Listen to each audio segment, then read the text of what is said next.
This is ABC7 News at 6. Your Suncoast News. We're here for you. Hello and welcome. I'm Scott Dennis. And I'm Jacqueline Matter. Thanks for joining us. Topping our news tonight, it is quite chilly on the Suncoast with another cold front set to blast through tomorrow. Let's get over to Chief Meteorologist Bob Harrigan for the latest details on our cold weather. That's right. That tops the news. As a result of the cold front that is expected to move through tomorrow, a winter storm warning is in effect for North Florida. You don't see it very often. Just once every so often you see winter storm warnings, and that's in effect now. They're going to see up to 1 to 3 inches accumulation of ice gathering on some of the poles and also the light poles, I should say, and also the trees and branches. So this is going to be treacherous driving conditions all throughout the morning tomorrow and continuing into the afternoon up through Georgia. They could see up to 1 inch of snow in Tallahassee. You'll notice it doesn't extend down here, so we are not anticipating anything going on here tonight. There are no wind chill advisories tonight. There is a winter weather advisory from Cedar Key northward up to Jacksonville, and also wind chill advisories as well across north central Florida. Current temperatures in the low 50s, so it's still very chilly out there. That's our normal low temperature, and right now we're at 52 degrees, and it feels like 52 as well, but much colder than that in Jacksonville at 27 degrees, Orlando at 50. Now, as far as the snow goes, a lot of people asking about whether we're going to see any snow flurries here. It looks like most of it's going to fall well north of the Tampa Bay area. That's not to say that we won't, but we'll have some rainfall tomorrow morning, and some of that could be moderate to heavy at times, especially from Sarasota County northward along the interstate there. And then it changes over to freezing rain north of Gainesville at 9:30, and you can see the snow falling in Tallahassee depicted by this model. And then once the cold air blows through, there's a chance we could see a few flurries. That chance is very small, though, as a result of some drier air moving in behind it. We'll talk more about that, and we'll also explain a little bit as to why we didn't see snow last night across west central Florida, at least explained by the National Weather Service. Back to you guys. Okay, thank you so much, Bob. The colder temperatures are having negative and positive effects on Suncoast businesses. The owner of Surfit Rentals says there's usually a drop in revenue for business when temperatures get this low. However, at Selby Gardens, the visitors are pouring in. The cold has kept visitors out of beaches and off of the beaches and straight into their doors. Even Jungle Gardens, one of Sarasota's tourist attractions, has seen an increase of visitors due to the weather. The key for staff there is protecting their animals. Usually we'll increase bedding for them, increase caloric intake for them, offer more food. We also provide heaters, heat lamps, heat generators.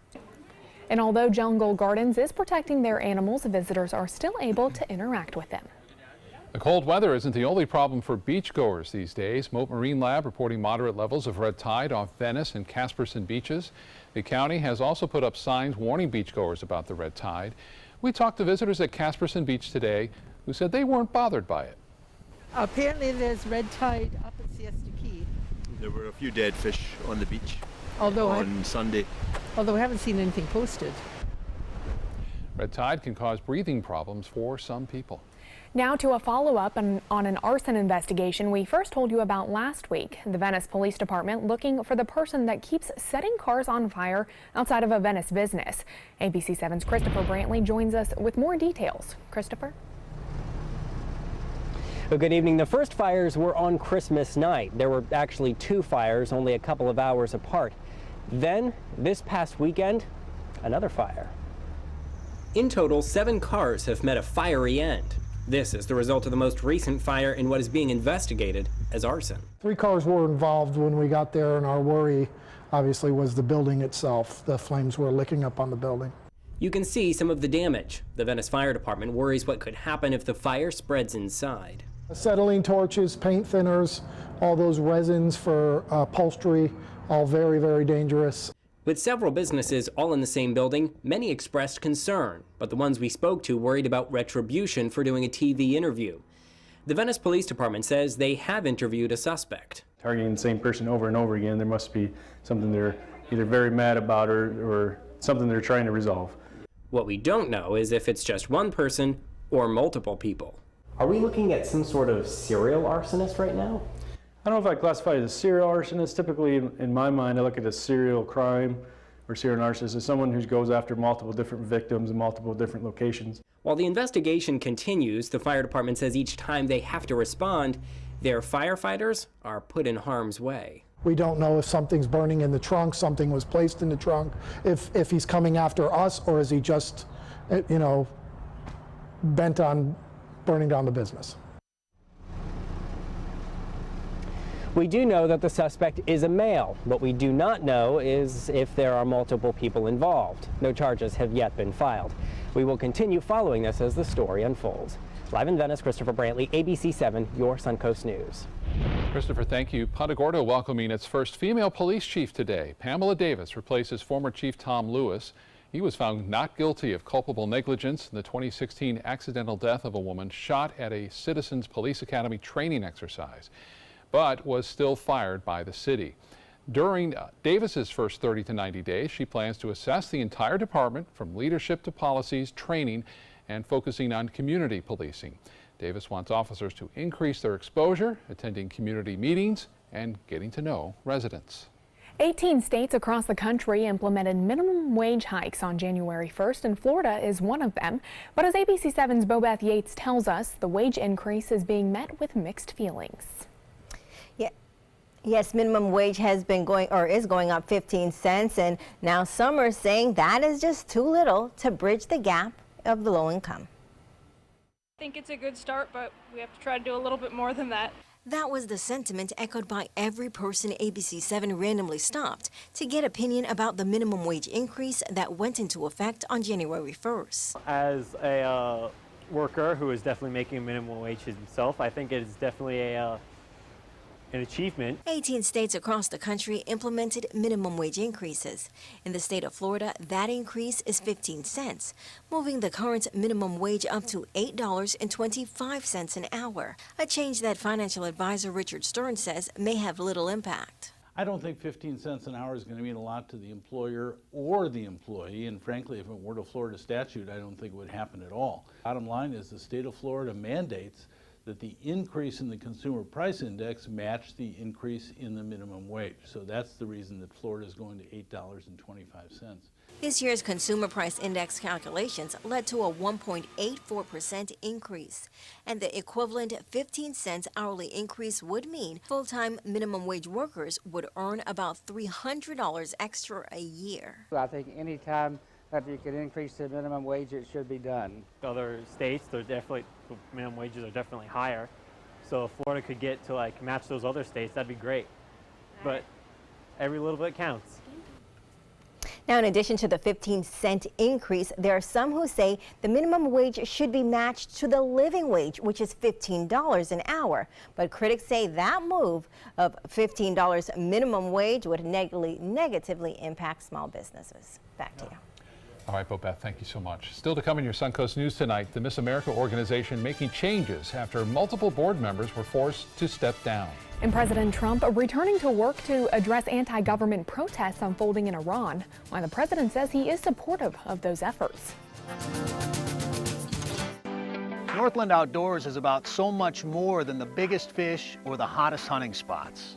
All across the Northland, there are amazing people with incredible stories to tell. We're going to find those stories and share them with everyone. Join us each and every week as we explore the Northland and experience some of the most exciting outdoor adventures in the country right here in our own backyard. This is Northland Outdoors.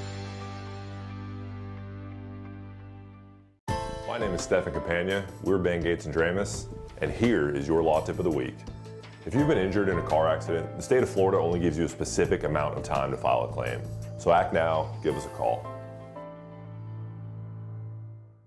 Today, everyone is looking for more fashionable choices in flooring than ever before. And G. Fried has responded with a huge selection of carpets, tile, wood, laminate, and vinyl. Installed by a highly skilled team, G. Fried has got everything you're looking for and more. The next time you think about quality flooring, think G. Fried Flooring America. G. Fried Flooring America. Our world is at your feet. Our overall experience working with California Closets was phenomenal. Calm, reassuring. Through happenstance, we ended up paired with our designer, Jen. She was someone who not only was patient, someone who was professional. She's become extended family. She had great insight to help direct me towards those things that could make our dreams come true. We are the Greens, and this is our California Closet story. WWSB ABC7 is an equal opportunity employer, and we're looking for qualified people to join our dynamic team. For a list of current openings and to apply online, visit www.mysuncoast.com/contact/employment. If you're a motivated team player and you want a rewarding career in a fun, fast-paced working environment, WWSB ABC7 could be the perfect fit for you. Check out our list of openings now. Everyone's buzzing about Suncoast View. I like watching the Suncoast View. I like the Suncoast View. The cooking segments, I love the recipes. The theater segments are terrific. Join Stephanie Roberts, Linda Carson, and Bobeth Yates for hot topics, everyday issues, celebrities, food, fashion, fitness, and everything in between. Nothing is off limits. They're just fun. For smart, fun talk in the afternoon, watch Suncoast View, weekdays at 4 on ABC7. Here's today's job of the day. ABC7 is seeking an account executive to join our winning sales team. This is an outside sales position covering the Tampa DMA. Visit mysuncoast.com/job of the day to apply.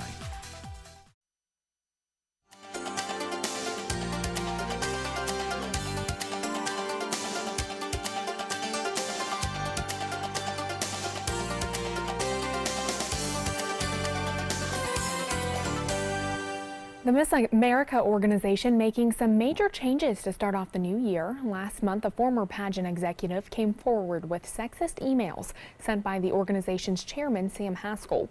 Former Miss America Mallory Hagan says she knew the derogatory conversations and statements were happening around her, but she was not able to come forward due to a lack of proof. We spoke to Hagan through Skype today. She claims Haskell and other board members were using the nonprofit program to criticize former title holders. Using an organization, a nonprofit program, weaponizing it against a young woman and specifically me and my career goals or my business. And so I just felt that it was really important for me to stand up for myself in this scenario and to be an active and dominant voice in this conversation. Haskell and 3 board members stepped down after the emails went public. Former Fox News anchor and Miss America 1989 Gretchen Carlson has been named the chairwoman of the organization. 3 other former Miss Americas were also named to the board of directors. After 11 days at his Mar-a-Lago resort in South Florida, President Trump back at the White House for his first full day of work there. The president wading into international affairs as violent anti-government protests unfold in Iran for a 6th day. The president has thrown his support behind the protesters, tweeting the people of Iran are finally acting against the brutal and corrupt Iranian regime. The U.S. ambassador to the UN refuted Iran's claim that the protests are being sparked by foreign enemies. It takes great bravery for the Iranian people to use the power of their voice against their government, especially when their government has a long history of murdering its own people. And on the Korean peninsula, South Korea is now proposing high-level talks with the North ahead of the Winter Olympics. The overture came after North Korean leader Kim Jong-un offered to send a delegation to the Games. Well, stay with us. Bob Harrigan will be back with your first alert weather forecast when we come back after the break. Being the caregiver for someone you love is truly a blessing. But sometimes you can lose a part of yourself. To be your best, for them and for you, it's important to have time to be able to recharge your batteries. When you call Tidewell Hospice, they can give you a chance to do just that. And with the peace of mind of knowing your loved one is in the very best hands. Tidewell Hospice. It's more than you think. Our nation's servicemen and women show great courage and leadership, both on and off the battlefield. When they transition to civilian life, they can apply the skills and values they learned in the military to the workplace. That's why the Coalition to Salute America's Heroes is urging employers everywhere to be smart, bet on a vet. Hiring a veteran is also a great way to show your appreciation for them. To learn more, call 1-888-44-SALUTE. Soldiers in the Army National Guard live up to a set of time-honored principles. I will always place the mission first. They stand ready to respond to any crisis. I will never accept defeat. They serve in their communities as citizens and as soldiers. I will never quit. They train part-time to be ready to serve at all times. I will never leave a fallen comrade. Learn more at nationalguard.com.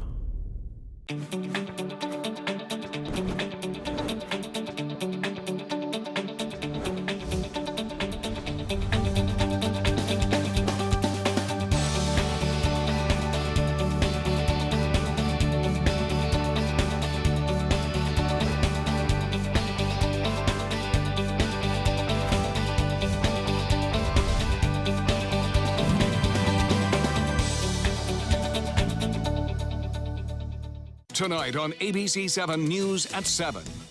I can't tell you how many families just cannot afford health care, and the costs are rising. Just seeing that large amount of children uninsured suddenly would be devastating. The Children's Health Insurance Program, it helps children of low-income families, but the funds are getting low. What does that mean? I'm Alan Cohn. We'll have you covered at the Trapezoid. Tonight on ABC7 News at 7, your Suncoast News. We're here for you.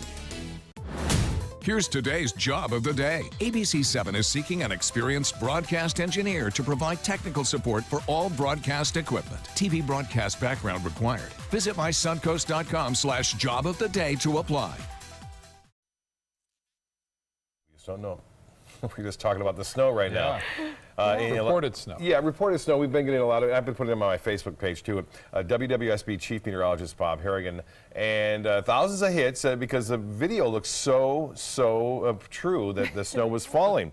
This isn't the video, obviously, but it looked like it, and you should go to that page and check it out for yourself. But the explanation came from the National Weather Service. I showed it last night and actually said that it looks like raindrops, very light rain being blown around by the strong winds, looking like it was suspended in air like snow does at times. But people, eyewitness accounts say it was snow. So if you think it was snow, then it was snow. Scientifically, though, it wasn't. The National Weather Service saying that the clouds that produce precipitation were not below freezing, as expected. Temperatures can produce some snow sometimes, upper 30s to right around 40 degrees at the surface. That you can get snow sometimes with those warm temperatures. Now, snow for the Deep South. This is definitely going to happen through the next 24 hours, especially up until about noon tomorrow. You can see Tallahassee right there in the blue. That's 1 inch. In the dark blue right here, you can see up to 6 to 12 inches of snowfall from eastern portions of Georgia all the way up to Charleston. On top of this, there's a big problem. They're going to see a tremendous amount of ice developing over North Florida. We had a little bit of break in the sunshine. You'll notice these clouds are moving from the basically west-southwest to the northeast, and that means a little warmer tonight. We're not getting that direct north flow at this point, at least in the mid-levels of the atmosphere. We even saw a few breaks in the clouds there. It was a very blustery, cold morning with wind chills in the low 30s. Here's the forecast through this evening. Not as cold, but still chilly. Temperatures in the upper 40s by 11 o'clock. We could actually warm a few degrees after midnight. And you can see the rain already starting to develop. So, yes, we are going to get some showers here. It will be in the morning, it looks like, up until noon. Some of the showers could be moderate at times, and it doesn't appear that we're going to get the snow here, but boy, they had some in South Louisiana. Can you believe that? And out in the Gulf of Mexico, it was snowing there. That's how cold this area is behind it, and that little disturbance is going to move basically to the east. So, unfortunately, I know people want to see the snow down here, but it's not going to happen. It looks like the rain-snow mix and also freezing rain could see an accumulation of 1 to 3 inches of ice on trees and power lines, and that causes significant power outages, treacherous driving conditions. You think snow's bad to drive in. Ice is the worst as far as drivers are concerned. That's going to be a problem along I-75 and I-95 throughout the morning and early afternoon tomorrow, so it's not advisable. We have a few light rain showers around right now, not a lot of significant rainfall. We'll see a few brief showers through this evening. As far as the warnings go and advisories, we are not under any kind of wind chill advisory at this point. That probably changes tomorrow night and into Thursday morning for us, but for the time being, a little bit of a break. A winter storm warning where you see the pink there, and winter weather advisory into Levy County along the East Coast. They're going to see flooding there due to some strong onshore flow from the Atlantic, and they're under a flood warning there. As temperatures go, 52 degrees right now. The dew point is at 44. We have that northeast wind at 12. As I mentioned, the mid-levels of the atmosphere now, we're starting to get more of a southerly push out of there, or at least southwesterly push. A high today was only 58. It felt much colder. 71 is our normal, and 84, the record set back in 1989. No rainfall to report today, although there have been a few brief showers around. They weren't over the rain bucket there at the weather station at the airport. 39 in Tallahassee now. It's 37 in Jacksonville. Temperatures currently here, low to mid-50s, 57 in Northport, 57 in Inglewood. The water temperature is 65, but that's going to chill out, especially by the week's end. The forecast tomorrow looks like this. We'll start off pretty chilly, right around 50. That's typical for this time of year. Rain in the morning, midday, still some showers around noon, tapering off. Partly cloudy, windy, and cool. And as far as the forecast goes, you can see that rain starting to gather right after sunrise and really pick up with the snow and freezing rain over North Florida. For us, a few brief showers and then clearing and turning much colder throughout the day on Thursday. And that cool weather sticks around for a little while through the weekend. Small craft advisory remains in effect for tomorrow. Seas running 3 to 5 feet. Choppy conditions on the bays and inland waters. The water temperature now at 65 degrees and expected to drop even further, as I mentioned, over the next several days. Well, here's the 7-day forecast. So tomorrow, morning showers, 50% chance for that morning rain, tapering off, high of only 58. Breezy, cool, and at least some sunshine on Thursday and Friday. But look at the low to start things off on Friday morning, 35. That's an actual temperature.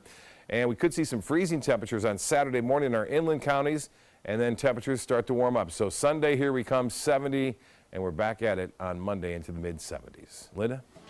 Coming up, we'll introduce you to an amazing Suncoast woman and tell you why babysitters are so good here on the Suncoast.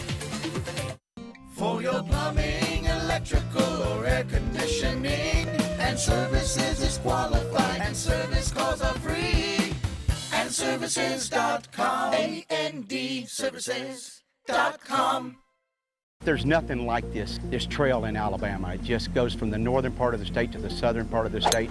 We see all kind of different terrains, great value, great fun. We've been coming for 18 years. We started off with a group of 8, grew to 12, and grew to 16. And we love it because where else can you get world-class golf courses with world-class accommodations? To be able to play these type of courses in this environment, and the difficulty keeps us coming back over and over and over again. It doesn't take a scientist to cure hunger or a fancy economist to create safe housing.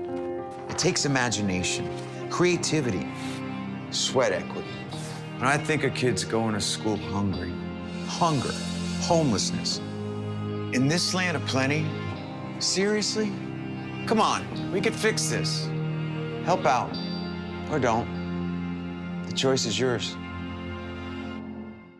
Are you a food lover, restaurant goer, or home cook? Then check out My Suncoast Dining on mysuncoast.com, your guide to the foodie lifestyle. ABC7's own Chef Judy serves up her favorite recipes, cooking tips and trends, dining blogs, and helpful step-by-step videos. And you'll love the restaurant guide with direct links to your favorite Suncoast eateries. Whether you're cooking in or dining out, whet your appetite with tasty tips from Chef Judy at mysuncoast.com/dining. For your plumbing, electrical, or air conditioning, and services is qualified, and service calls are free. And services.com, AND services.com. If you're looking for a rewarding job you'll love, good news. The perfect job is just a click away. Go to mysuncoast.com/job of the day. It's that easy. Stop searching and go to mysuncoast.com/job of the day to find the perfect job for you. Success is not just measured by how much money you make, it's also measured by how much you give to the people around you. And today's amazing Suncoast woman has made giving to others her life work. ABC7's Linda Carson has more. Bonnie Silverman has trained almost 1,200 youngsters ages 12 to 15 to become babysitters. She chairs the GYMS, or Good Mothers Substitute Program. We offer a lot of firsthand experience, a lot of problem solving, and then we have professionals come in and teach infant child CPR. Tampa Poison Center comes to teach about the dangers of poisons. And the police and firefighters teach safety. The students also learn to diaper. About 9 moms and babies from anywhere from a few months old to maybe 15 months old. They divide into little groups and they teach diapering to the kids. And the kids turn to mush. They love it. The babysitting course is offered by the Sarasota Medical Alliance Foundation. It's an organization of physician families, either spouses of physicians, or we have some MD physicians in our group. Bonnie got involved soon after arriving here. My husband is a vascular surgeon, Stephen Silverman, and it was a great way for me to meet people. She wanted to do something to help others, and heading up the babysitting program was a great fit with her background in education. Bonnie grew up in Maryland and met her husband the summer after high school graduation. I started in a little school called Frostburg State in Western Maryland, and then transferred to University of Florida after meeting my husband, who was a student at the University of Florida. She studied early childhood education. After we got married, he was in medical school in Miami. I taught there, and I went for a master's degree at FIU. After her husband's surgical fellowship in Dallas, they moved to Sarasota because her husband's father and mother lived here. My husband ended up going into practice with her surgeon, but we were happy she discovered Sarasota because we love it here. They have 2 adult children and a grandchild on the way. And Bonnie's life lesson? I like being independent. I like meeting a lot of people. I like giving back to the community. I feel good. You do things, you know, sometimes I think, well, I don't get paid for what I do, for the things that I do, but it's so rewarding, and I wouldn't want it any different. The babysitting classes are at Selby Library. Registration for the next one is in April, and the classes actually start on May 30th. For more information, go to their website. Linda Carson, ABC7, your Suncoast News. Sounds like you should make sure your babysitter has that training. Yeah, That sounds like a great good. program. Great, useful information there. Absolutely. Bundle up tonight, not as cold, but we are going to see temperatures dropping down into the upper 40s to low 50s. No problems when you kind of wind chill advisory for us tonight. Different story tomorrow night, though, as a stronger cold front is expected to move on in. Okay. Bob, thank you. World News Tonight with David Muir is coming up next. We'll see you again at 11. Have a good night.